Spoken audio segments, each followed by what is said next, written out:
Hey everybody, Ryan DeWitt here from DeWitt Physical Therapy. This one's for my surfers out there. So we got some northwest swells that are just starting to kind of show up on the buoy reports. We're getting some conditions out there. Some of you are getting really excited about what's coming this winter. So to take care of your neck and upper back and hopefully keep you out of our office and in the water, I wanted to go through with you some easy exercises that you can do at home to keep your upper back and neck and shoulder blades really moving. That's going to take some stress off our neck. So if you're ending up with like, oh man, my shoulders are killing me, oh man, my neck's killing me, a lot of times it's this upper back that's not really doing enough. So if we can loosen that up a little bit. And then also we have 7 segments in our neck here that if only 2 of them are doing all the work, we're going to kind of bind up a little bit. So let's see if we can spread the love a little bit and be able to open you guys up. We'll do a second part of the video that talks about putting this stuff into play and how to work the right muscles at the right time so that paddling is more efficient and less painful. All right, so let's start with number 1. You need this like double lacrosse ball, double tennis ball, we call it a peanut. You just take them, tape them together. You also just need a basic hand towel, essentially. All right, so like I said, if we're paddling, a lot of times we're just here, and again, those shoulders aren't doing much.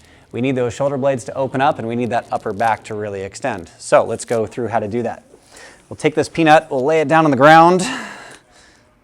So 1 ball on either side, my spine's gonna go right in the middle. I'm going to try to start down by my shoulder blades, or the bottom part of my shoulder blades. What I can do here is even kind of grab my neck so I can just relax into it. I'm going to use my abs to kind of keep me off of it in some respect. And then the more I relax, the more gravity is just pushing down on it. And so wherever that ball is, it's kind of pushing up relatively as my body's pushing down, and it's moving those joints for me. So I can just do a little crunch and then relax, a little crunch and relax. If I want to make this more, I can even grab behind my head and extend a little bit through there. And I can even take my arm and bring it up and over, and that'll put a little bit more weight over me. Those are all good ways to kind of modulate that pressure.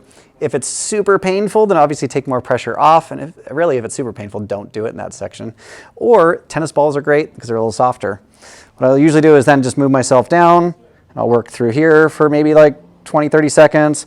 I'll bring this over, try to get those to extend, keep on moving down, same thing.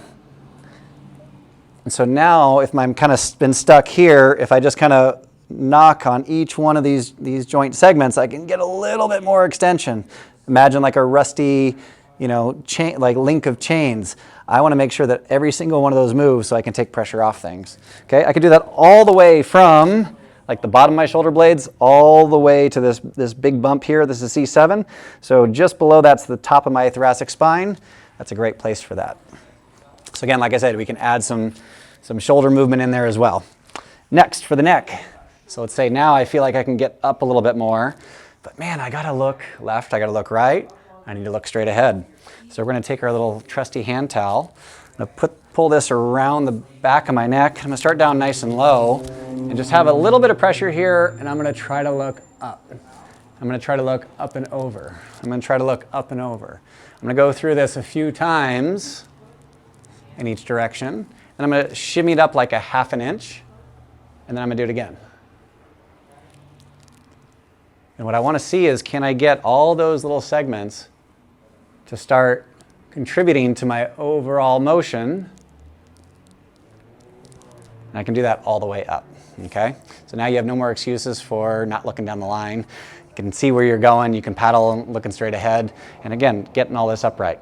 In our next video, we're going to talk about turning on the right muscles when you're paddling to take some pressure off the system, assuming that hopefully you already loosened things up.